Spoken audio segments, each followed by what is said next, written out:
Hi guys, this is Ethan here with Trackstar Motorworks and another episode of Tuned. Today we have this 1990 Honda CRX. It's got a built K-Series in it, sleeved, forged, all the good stuff. Some kind of Brian Crower, big cams. Obviously got the ultra manifold, nice comp turbo, so electric water pump hiding down there. This car came in and it was running. But it would just start and idle only, and so we had to do some troubleshooting right from the get-go, and that ended up boiling down to some map sensor issues. This is just temporary mount at the moment. Sometimes you have to do something like that to do some quick and dirty diagnosing. But so I was firing the car up and then looking in the Hondata initially, and the map sensor readings were not consistent with what I've seen in other cars, with the engine off, with the engine running. The way that it was reading was not correct. So we ended up figuring out that, first of all, the map sensor was burnt up, and second of all, that the wiring, the outer two wires, were flipped.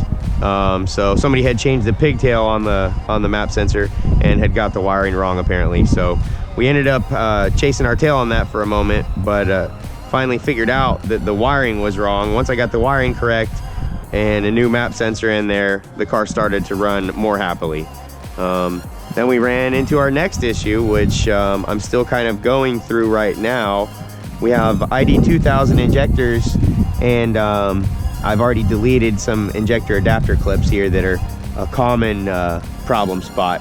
Lots of cars, we do not like those adapters. So do yourself a favor, don't ever use those. So right now it seems like maybe there's an injector dropping in and out at lighter loads. Particularly when the car was cold, there was a pretty bad miss. I've already kind of started it a little bit ago, so it may not be as bad right now, but I'm gonna try to do some diagnosing, adding fuel on a cylinder by cylinder basis to see if that will affect the misfire that I'm perceiving.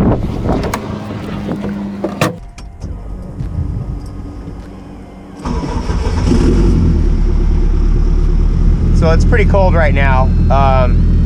I did run this already, and so just to make note right now that at this temperature everything has a bunch of enrichment going on, and obviously we wouldn't be able to make a pull right now. We're not to that point anyways, but you always have to be mindful of the coolant temperature that you're operating at anytime you're investigating any kind of tune issue or making a full throttle pull. Gotta have the car at temperature. So sometimes it's difficult to know, especially on a car that you're kind of starting from scratch with a new map and everything. It's hard to know if you're having a hardware issue or if you're having a tuning issue. So right now, if I rev slowly, I can see the AFR going up, but not crazy. Now if I really stab it, you can hear the car go 3 cylinders there for a moment.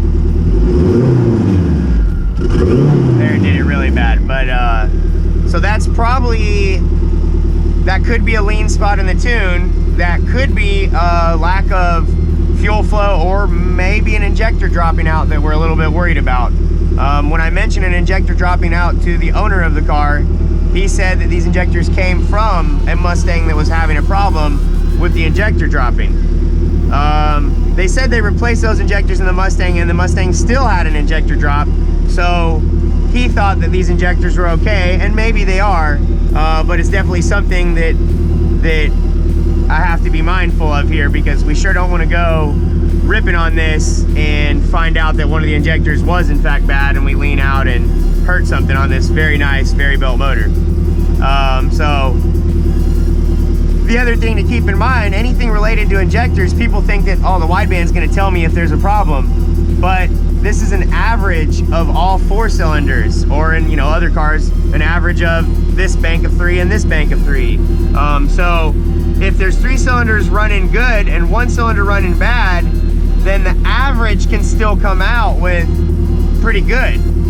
So you might have a cylinder that's running, one of them could be 13 something and 3 of them running 11 something. So that'll average out like, you know, a low 12, and the car, so the AFR is gonna look okay, but the car is probably not gonna feel okay.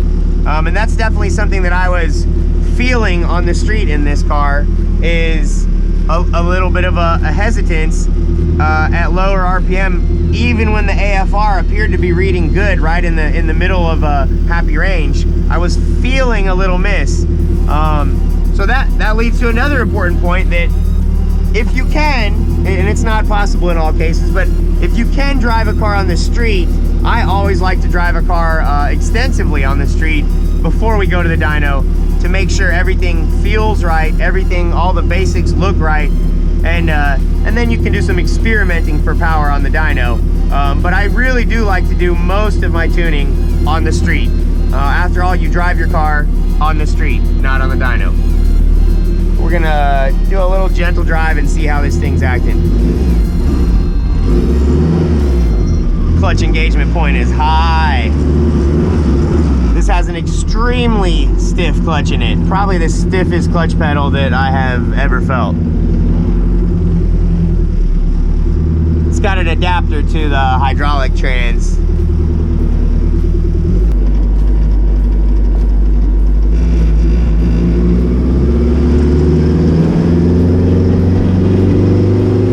It was a little weird miss right there, even though the air fuel was a steady like 12.5. Definitely shouldn't have a miss at a 12.5. Can't really hear it, but I can feel a little bit of a miss. It is at the leanest spot. I think I saw like a 14.1 or so, but even at a 14.1, I still should not have a miss. So could be injector, could be something else. Still gotta keep looking and seeing if I get that missing piece of information that will show me for sure what the problem is. Okay, I've been having the computer connected, but I haven't actually been logging. I'm gonna see if I can start a log right now, duplicate the condition that I'm feeling the little buck in, and then I'll stop the log right after that, so that way I know that material is right there at the end of the log, fresh for me to hopefully decide what's going on.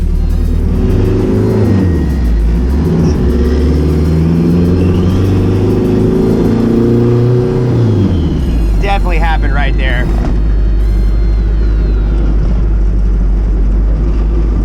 So I stopped the log, still connected. Now I just need to get back to the shop and then look really closely at what just happened. I felt it again right there. You might have even heard that one. Okay, disconnect and kill it. And let's see what we got here. I don't know. A little hesitation that I just felt on the street. Man, right here, you always look for any kind of big peak or valley, and obviously something ignition timing happening funny right here. Ignition timing is at 33 degrees. Then look at throttle position sensor here, 6%. So throttle is scaling up. And right here, when throttle's scaling up, there's this huge ignition timing dip. We also see VTC is moving forward to 17 degrees, but it's kind of after this dip. It might have to do with the VTC change, so I need to look closely and see if maybe we've got some kind of breakup, like weird ignition interference, because that is odd. This line should be going smoothly across to there, and not doing this. So something I like to look at, I bring this down like that and get the tables up on screen.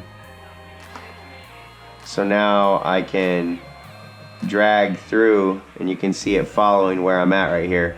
And it's also saying what different table I'm in.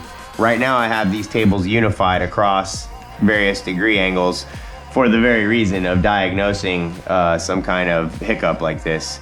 So even as it's moving from 10, 20, 30 degrees, these fuel numbers are staying the same here. Can't really see good enough the spot we need to see. I need to change this up. So there is a dip in ignition timing here, but it's nothing like what we're getting here in the log. This is down to 6 degrees, down to 5 degrees. So you can see in the timing table here, there's no single digits in this area at all. So why are we getting single digit ignition numbers right there? Something is not correct. So the car sounds a little bit funny to me right now. Not to say 3 cylinders, but sounds not necessarily like 4 healthy cylinders. Maybe like 3.7, you know?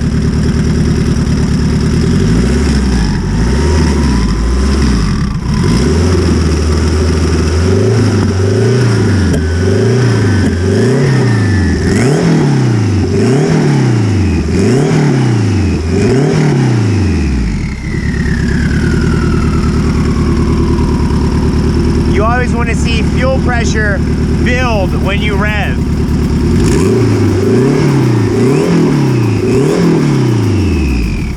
Which it's doing, but I'm a little bit worried about, I swear we set it at 3 and it's down at like 2.5 right now. So that's a possibility of yet another issue. I mean, I definitely have something weird happen with the ignition, and we saw that in the data log. But it seems like maybe there's something weird fuel-wise as well. So, just goes to show how much, I mean, you brought a car that you think might be ready for a tune, and man, days of work have gone into trying to get this thing onto the dyno. All right, we're connected. So, because of how it's moving through different cam angle tables here in this area, I'm gonna go ahead and specify for the car to stay on the 0 cam angle setting, so that way it's consistent, and I don't have this change to worry about.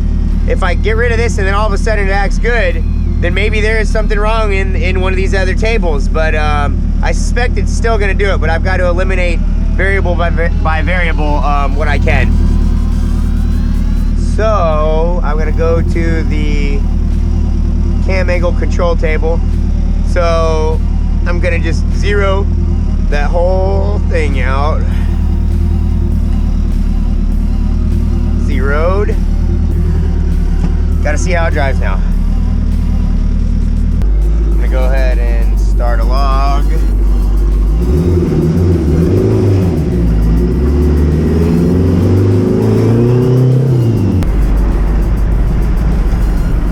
Definitely felt and heard the brake up there, maybe 7 seconds back. I gotta kind of mentally note these things so that I know what to look for in the log in a moment.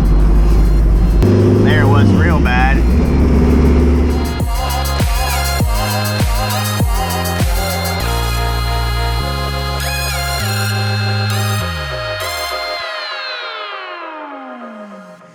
Definitely see a little blip right there right away. As you can see, same kind of conditions. TPS is fairly consistent. RPMs is on the steady increase. Injector duty is on a steady increase. And we got this strange bloop of ignition time. It looks like a big one right here. Oh yeah, huge one. What are these? Got something really wrong. Maybe it's a degreen issue with the cams. I haven't really investigated that much yet. Maybe it's something with the cam angle sensor. But yeah, that should be all flat, 40 across there, and it's got this dip, dip, dip, dip.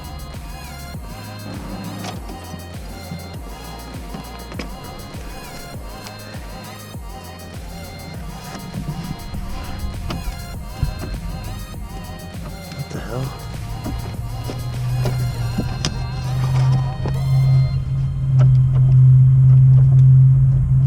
Okay, so there's doesn't look like there's anything in the way right there.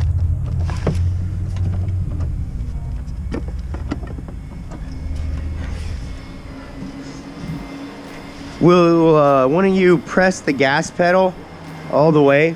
Something weird is going on here. Yeah.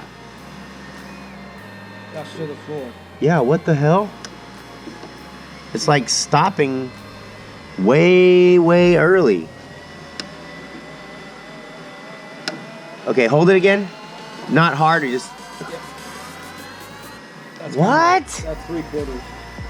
All right, you can let go. So something definitely funny going on there. Maybe that's the cause of our weird ignition phantom.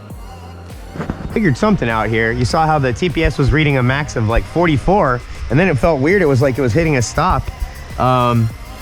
We were playing with this and we're like, well, I don't see it right away, but if you look close, and see that lock nut is touching that bracket right there. Looks like this was not a problem before. It must be that this has either come loose a little bit. I mean, I haven't put a tool on it yet, but looks like if I just tighten it just a little bit and make that edge flat, it'll probably clear then. But that's pretty odd and silly of a problem to have.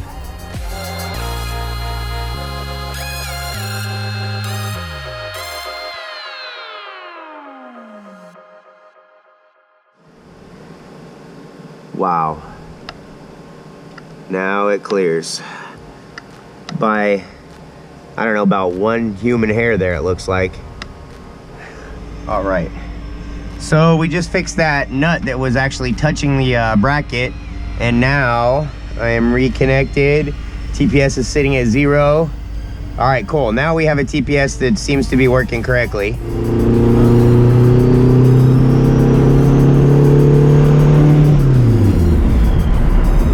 Right there at the end. I did hear VTEC come on there for the first time. Looked like it went a little bit lean into VTEC, so I probably want to stop and add 5–10% to the all the VTEC fuel maps. But I definitely felt the same kind of ignition breakup there at the end, so gotta once again go back and see what the log tells me. So I'm gonna pull these spark plugs out and see if they look consistent. And I'm also going to do a compression and or leak down test, make sure that all the cylinders are looking healthy. So I already pulled the first cylinder, and there's the second cylinder. You can see that those two do look different. See how the porcelain is pretty white on the first one, and then it's not so white on that second one.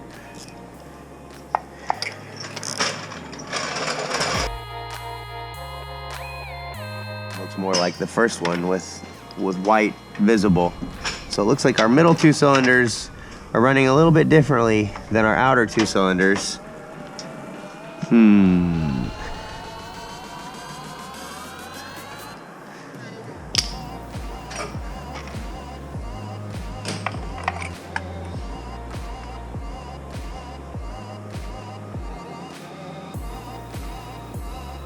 Will you hop in there, LBZ, and give this a crank for me? I've already disconnected the injectors and stuff, so you can just crank away. I'll let you know when to stop.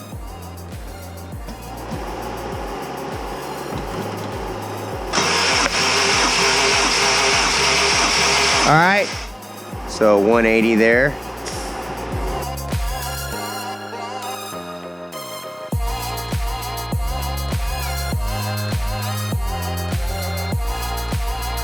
They are all the same. That one had a strong fuel smell though when you cranked that one, like real strong. Is the case. This one is not gonna get to the dyno today. We worked out a few issues already days prior and found new ones today. And we tried diagnosing a few, found a few items that it's not. And I did change out the coil packs here at the end of the day, so we haven't tried those yet. I'm hoping that that's gonna be our strange ignition drop issue. But we're gonna have to leave this one to be continued another time. Please like and subscribe, and check us out next time for the completion of this CRX.